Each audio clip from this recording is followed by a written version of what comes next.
Good morning. Subcommittee will come to order, and I'd like to welcome Mr. Jason Weller, Chief of the Natural Resources Conservation Service, and also Mr. Mike Young, USDA's Budget Director, to our Ag Appropriations Subcommittee this morning. Welcome to both of you and thank you for being here. We convened today, of course, to review the Natural Resources Conservation Services FY16 budget request.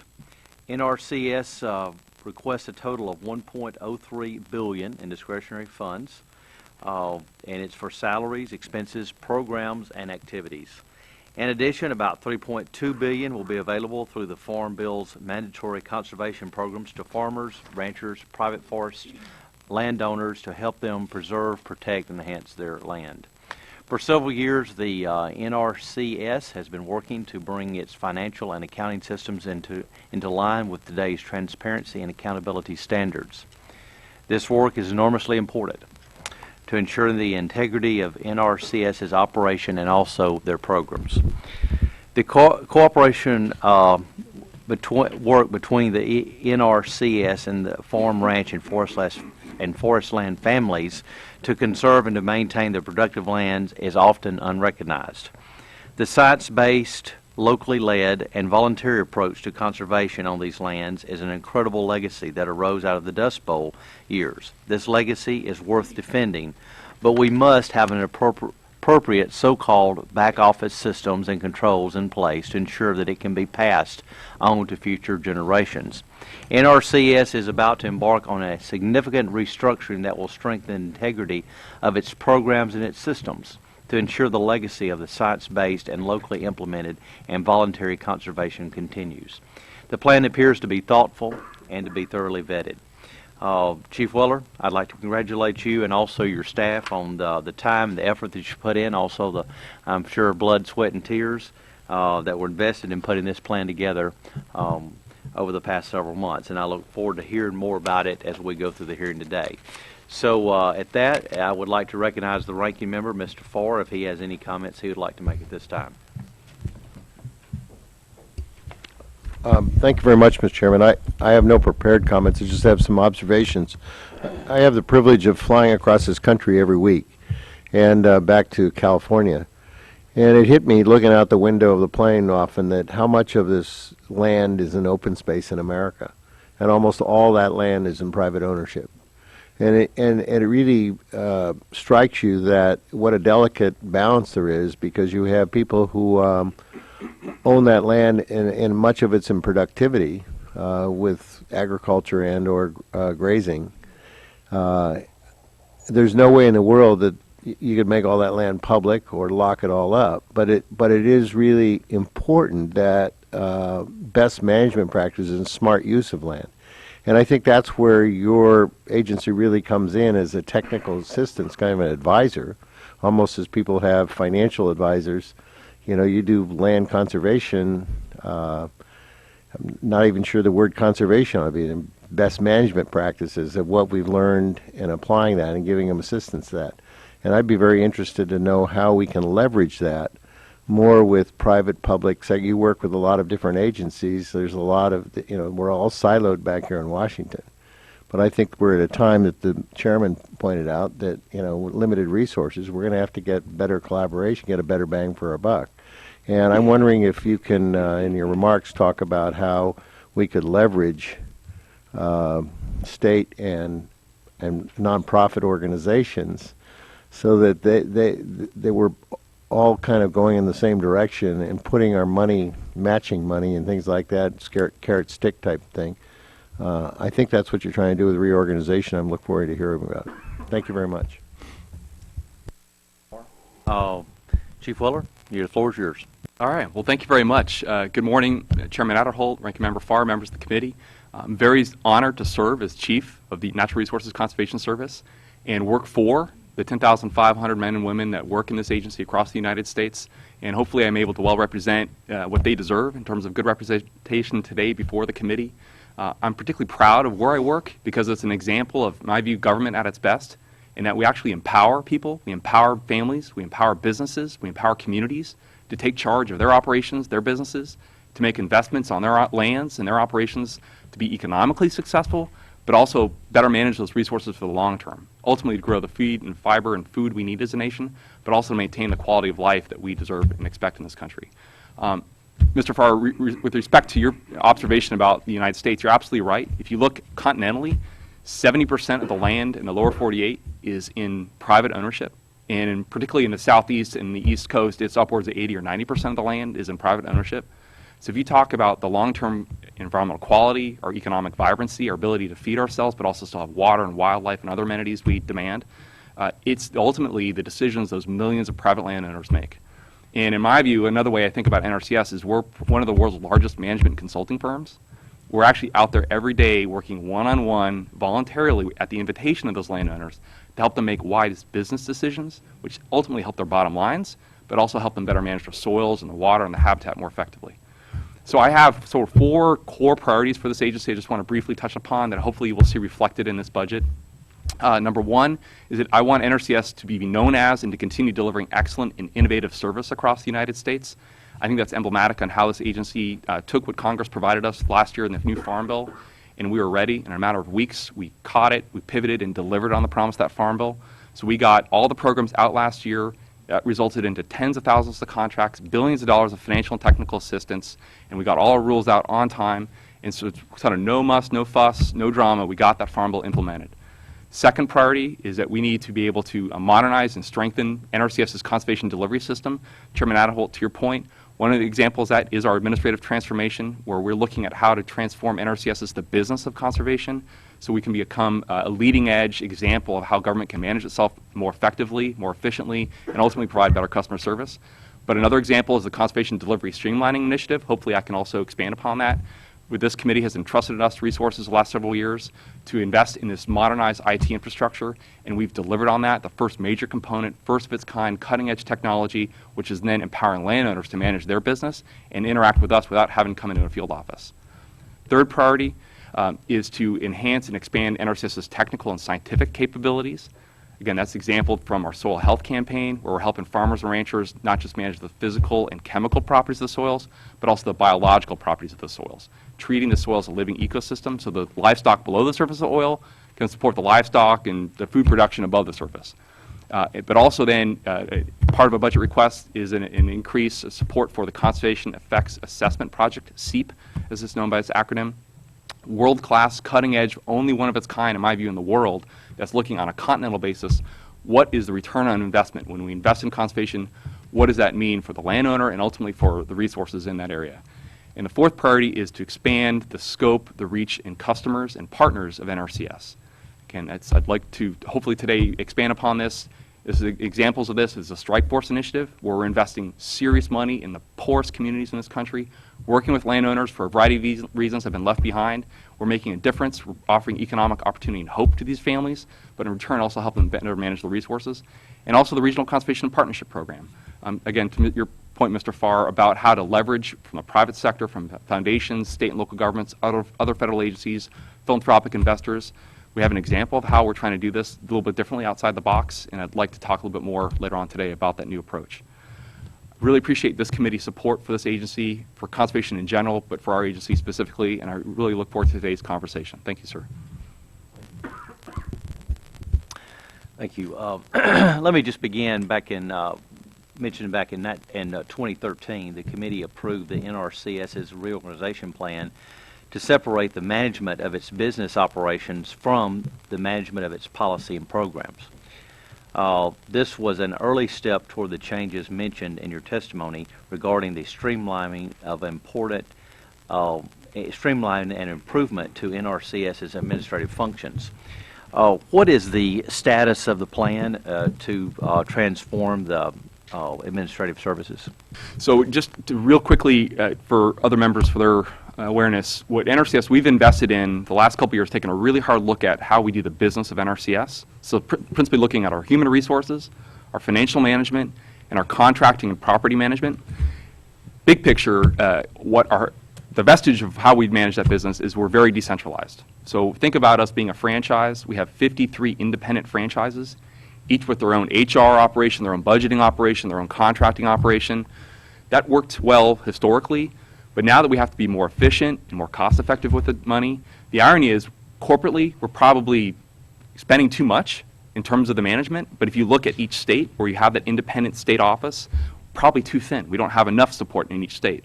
So for example, you're one person deep in your budget office. You're one person deep in your HR office. That means you're one retirement, one sick day away from that business operation shutting down. So what we're trying to look at is how do we become more cost effective, better manage the business of NRCS, be more accountable, be more streamlined, but also ultimately provide better service more timely, internally and externally. And so, yes, we've invested the last 2 years, taken a look at how to harness the latent power and capacity of all these professionals. We have close to 600 professionals across the United States in all these different disciplines.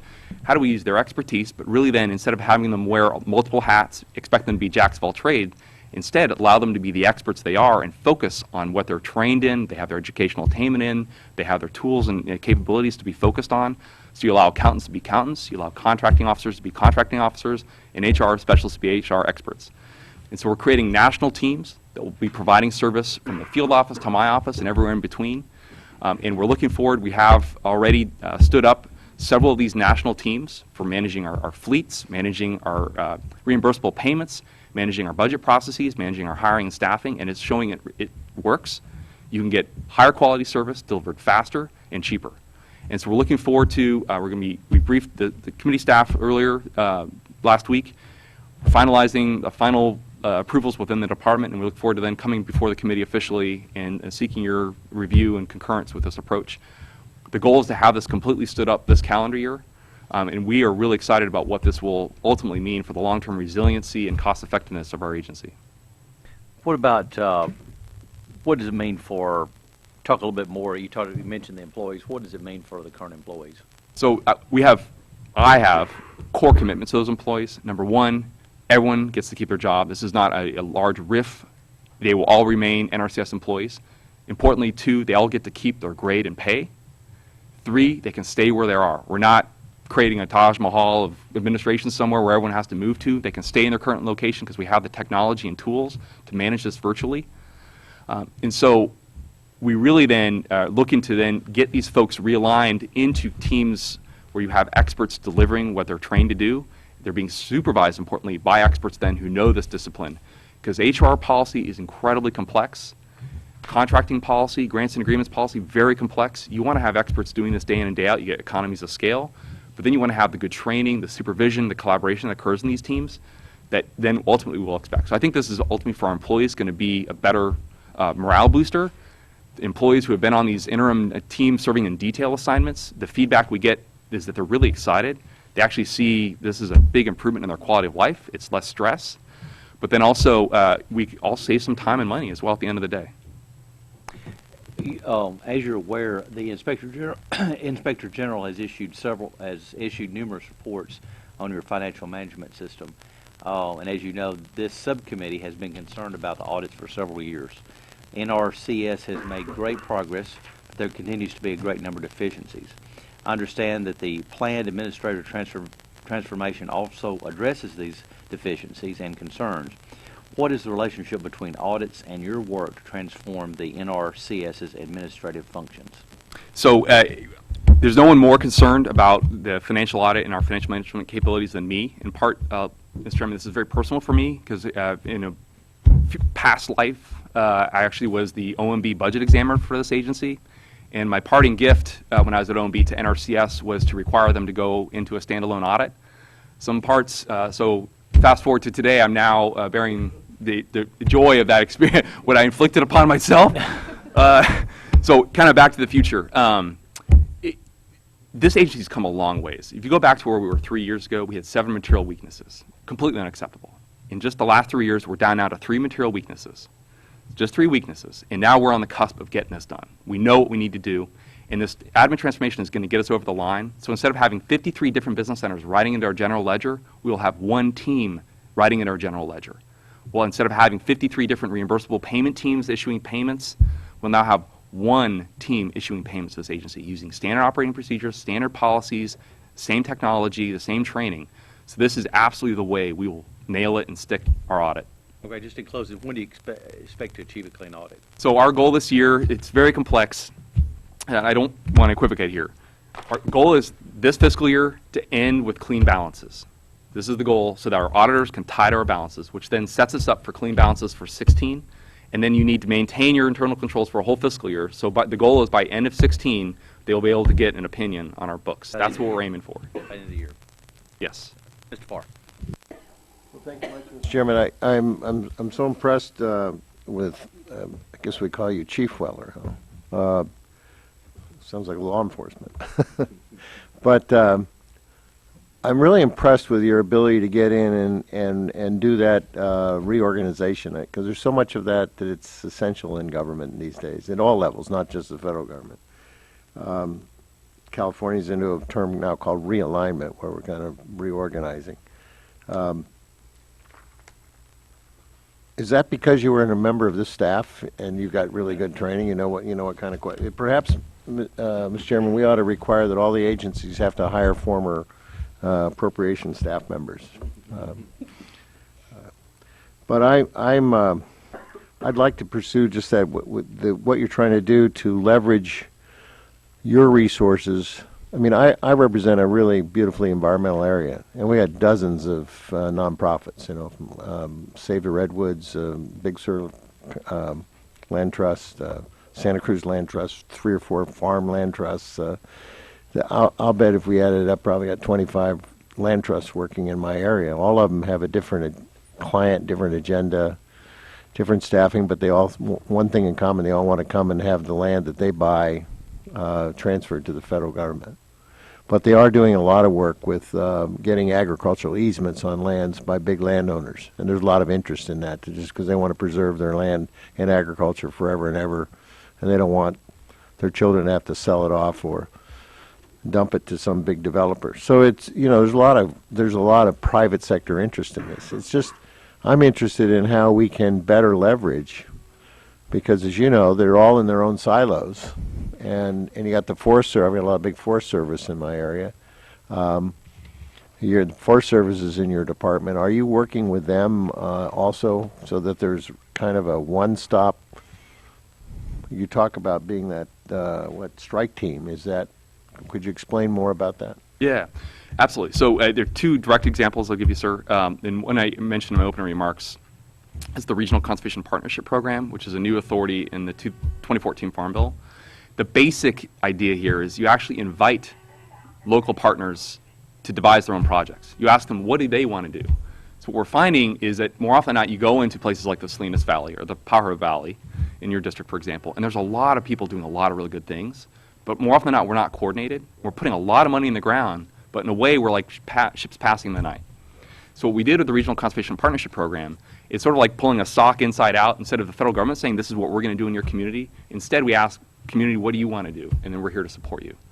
So we opened it up to competition, and we got applications, 600 applications from every state in the country, from all over the country. And folks were really excited about this, and what it does is it catalyzes that locally led approach, where you get like the Santa Cruz RCD, they then talk to Driscoll's Berries, they talk to the Pajaro Valley Water Management Agency, they talk to Santa Cruz Extension, they talk to the Marine Sanctuary, and they leverage the resources up front, and then they come to us and they say, NR says, this is what we would like to do with the EQIP program in the Pajaro Valley to save water, but also to increase groundwater recharge. And so one of the projects we funded then in the Pajaro Valley this year through RCPP first round was $800,000 of NRCS money, matched by $900,000 of the partners. So total project over $1.5 million that they estimate is going to save over 400 acre feet of withdrawal from the aquifer, but also add additional recharge in the aquifer of 600 acre feet. That is a lot of water savings in a water scarce area, but you're getting industry involved, Driscoll's Berries, you're getting extension to provide really good outreach and education, you're engaging the RCD, so it's a locally led approach, and the federal government then is just a co-investor, we're a true partner in this. So this is one example. Nationally, we have 115 of these projects that they're just showing this is an approach we really absolutely have to pursue. Well, my time's up, but I really appreciate that. The ag industry is really excited about what Driscoll's doing. And Driscoll's, I think, taking a national lead in talking about how agriculture can do a lot to improve water conservation and water quality. Thank you. Yep, thank you. We're sort of between we're here, we can call for votes, and we anticipated we was going to have a little bit longer time, and so we're trying to make sure everybody gets their questions in, but we're going to go on as long as we can. So, Mr. Valadao. Thank you, Chairman. Thank you again for coming and spending some time with us today. My question is about a drought initiative that started in February 2014. About $25 million is spent. Can you give me a little bit of an idea of what type of technologies and what type of response, and even some of the improvements, or maybe how much efficiency we've seen? Do we have any numbers that we can see? Yes, sir, absolutely. I know in California, the whole Yeah. state, but particularly in the San Joaquin, this is a huge issue. So last year, just using our financial assistance program alone, we added an additional $25 million into California to go into the drought-stressed areas. Sort of three core things we're looking at. First, for fallow fields that there's no water to plant, we're looking at putting in some kind of cover. So whether that's keeping the residue on the land or actually planting a water crop that doesn't, or a cover crop that doesn't require a lot of water resources, lock the soils down. For folks that still have access to water, we're then secondly trying to help upgrade their irrigation efficiency. So there can micro drip irrigation, remove flood irrigation, move to a different improved water management. And then for grazing lands, again, helping them put in the infrastructure to support cows, getting cattle out of the riparian areas to reduce pressure on water there, developing water, upstream, putting the proper fencing network, so in reseeding pastures and rangeland areas to maintain the vitality of those areas. Big picture, though, we've been very focused on drought long-term in California. So we've actually partnered with Reclamation, joint partnership, where Reclamation's making investments in their delivery mechanisms, their canal systems, and then we meet them at the farm gate, and we do the on-farm savings. So this partnership, we've invested over $20 million over the last several years in the Central Valley. We estimate these projects, when complete, will save 167,000 acre-feet per year, which is a lot of water. That actually equates to over 550 billion gallons of water, which sounds like a lot of water, but that's actually enough water to supply 3.7 million homes with drinking water annually. That's the amount of water we're saving. So we're very focused on drought and water scarcity in California. All right. Well, I appreciate that. Thank you again, and I yield back. Thank you very much, and welcome again, Chief Weller. Thank you. Sounds good to address you as Chief. Your budget justification indicated that you've successfully provided $99 million through 3,764 contacts with socially disadvantaged farmers and ranchers to treat approximately 2.3 million acres. Is this on an annual basis, or is it the cumulative total over several years? And do you have any plans to expand the activities? Many of us at some point would like to see persistent poverty counties in the nation have a targeted plan of action from USDA and all federal agencies, really, whose mission it is to assist our lowest income communities, and particularly our rural areas. I congratulate you on what you've done, but can you kind of expound on that? And also I want to congratulate you on your partnerships with the North Carolina A&T and Florida A&M with regard to the biological, agriculture, and system engineering academic programs, which is a great partnership. But I'd like to also remind you that there are 14 historically black land-grant universities, not the least of which is Fort Valley State University in the 2nd District of Georgia. And all of them, I think, are in need of assistance. And if there's any way, any plans that you have for expanding those partnerships, I think it would help you, help the nation, and of course it would help those universities. Yes, sir. So yes to both. First, starting with Strike Force very quickly. So we started, actually, Georgia was one of the original pilot states. In NRCS, I'm really proud of how NRCS stood up here. And it's complete hats off to those field folks. They worked mightily to start working with community-based organizations. And in Georgia and Mississippi and Arkansas, we went into every county in the state to improve outreach, to hold community sessions, town hall meetings. We had people at those meetings and with contracts in hand, ready to sign people up as they leave the room. Let's get you in programs. So if you look at just last year alone, yes, it was over $90 million just annually just to socially disadvantaged producers. But in total, NRCS invested over $286 million into the highest poverty counties in those strike force states. Over the last 4 years, it's $992 million in financial assistance went to those poor communities. And so these are absolutely job-creating investments. It's helping those families put modest investments on their operation to help their bottom line, but it's also then a complete job creator and really offering economic opportunities in those communities. Regarding interest in working with historically black colleges and universities, 1890s, absolutely. Actually, I just had a meeting last week with the new president of the Student Conservation Association. We have a shared interest in the Gulf State region in particular, improving their association's engagement with the historically black colleges and also Hispanic serving institutions. We do as well, because we have to start employing a 21st century workforce that's representative of this country and ensuring we're having diversity in every sense of the word in the agency. So I'm very much focused on this and be happy to visit with you or your staff about how we could work with you. Thank you. We'll follow up on that. I appreciate that very much.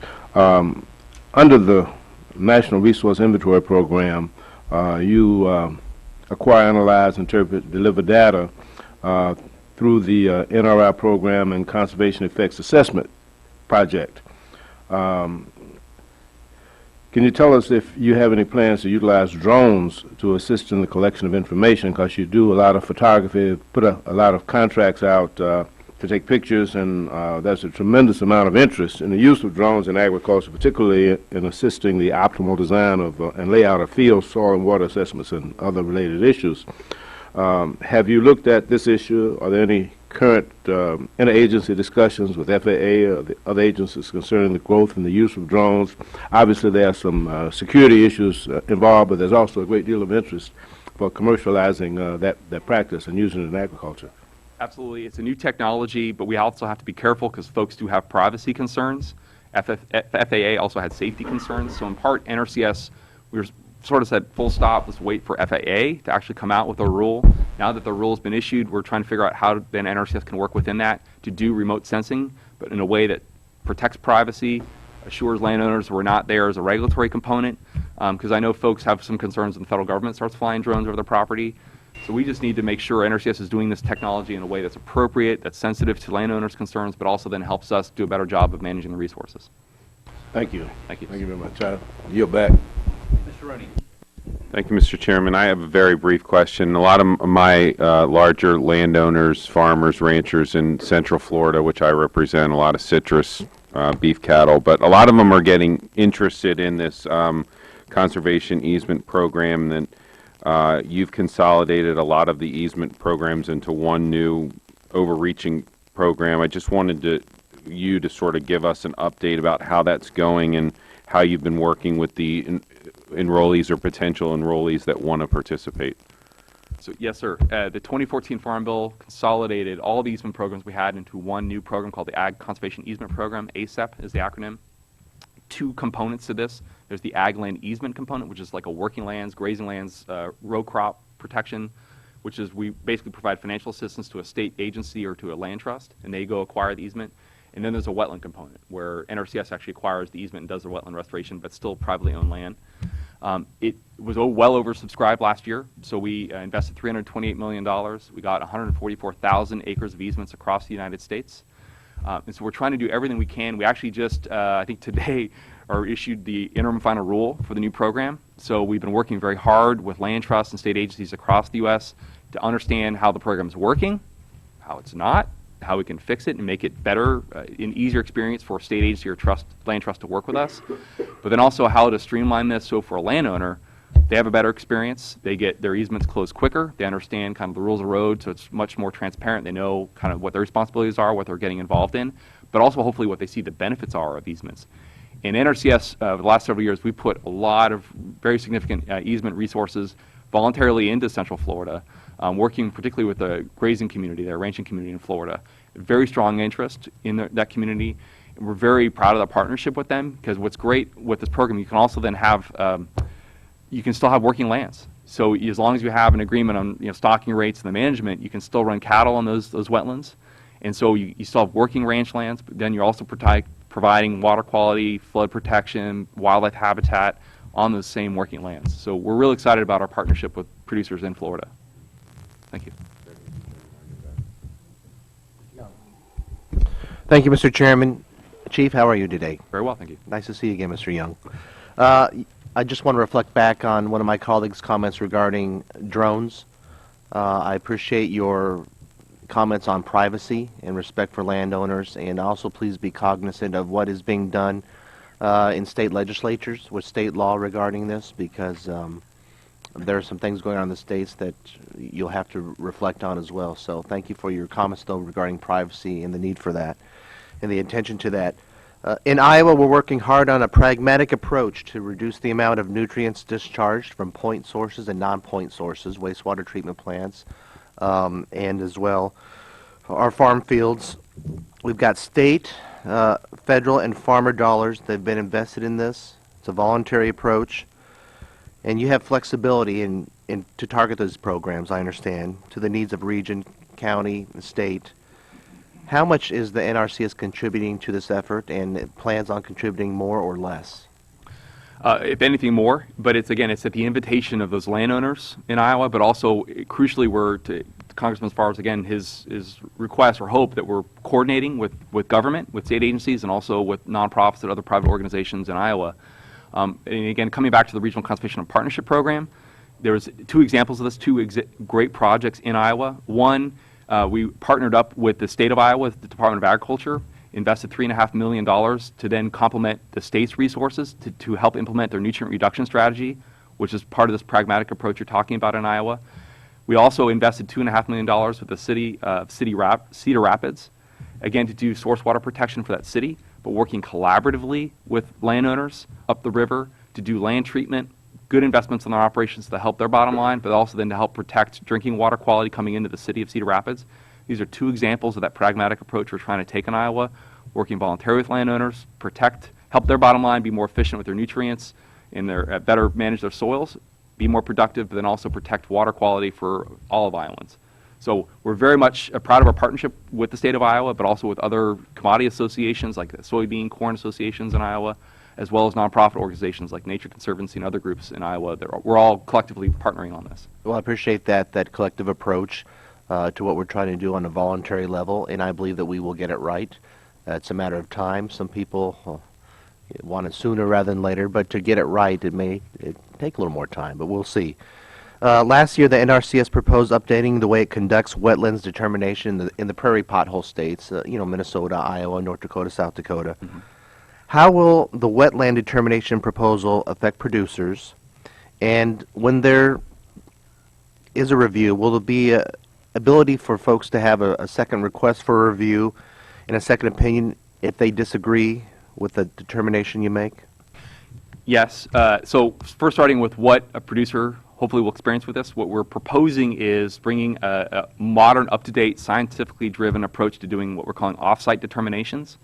This is a practice we've had at NRCS for decades, but what we didn't have in the prairie pothole region is a consistent approach across all 4 states. So depending on what side, where your property was, you had a different approach that we needed to update. So what this means, though, is actually, at the end of the day, when we implement this, because we were just seeking comments on this approach so far, is better service for a producer. So right now, as you know, there's been a backlog, particularly in North South Dakota, but Iowa as well. And a lot of cases, it's because it's on-site determinations. It takes staff time. When you do an off-site determinations, you're using remote sensing technology, photography, LiDAR coverage, other techniques to really do an equivalent, if not more accurate, determination approach. Bottom line is time savings. So the average number of times it takes to do an off-site determination is 6 hours. The average number of hours it takes to do on-site is at least 14 hours. Many of them are 40 hours. And that doesn't count all the driving time. When you break that down in dollars and cents, if you just you assume $30 an hour for like a field technician to go out and do it, that equates to about $170 to do an off-site determination. When you do on-site, it's like over $400 a determination on average.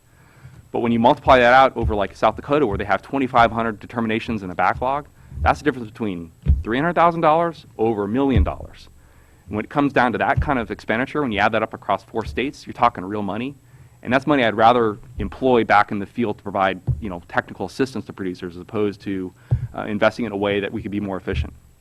So, to your question about what happens for the producer, the first approach would be the off-site determinations, which would be much more efficient. They'll get the determinations made quicker. It's a preliminary determination. They don't like the determination, they can then appeal it, and they can then request an on-site determination. They don't like the on-site determination from the field staff, they can then appeal that to the state office. They don't like the state office determination, they can then appeal that to the National Appeals Division. So there's absolutely all these protections for a producer. We're not changing any of that, how that works. We're actually just trying to streamline it and get them determinations made faster and cheaper. So with the offsite, it saves time, but you make that up with the technology you're talking about to get a more accurate read, you believe. But if there is some disagreement, there's a review for on-site. Exactly. Okay. About how many acres of wetlands are left in the Pothole Prairie region for review? Do you know? So I don't know the acreage, but in terms of the backlog, across all 4 states is a backlog currently as of January this year, 4,600 determinations backlog. But to put that in perspective, we've done over 50,000 determinations in the last 4 years. So there's a lot of folks coming in, and we've been keeping up with that, plus getting rid of the backlog. And so we have a plan now to get rid of that backlog within the next 2 years. Thank you, gentlemen. Mr. Chairman. Okay.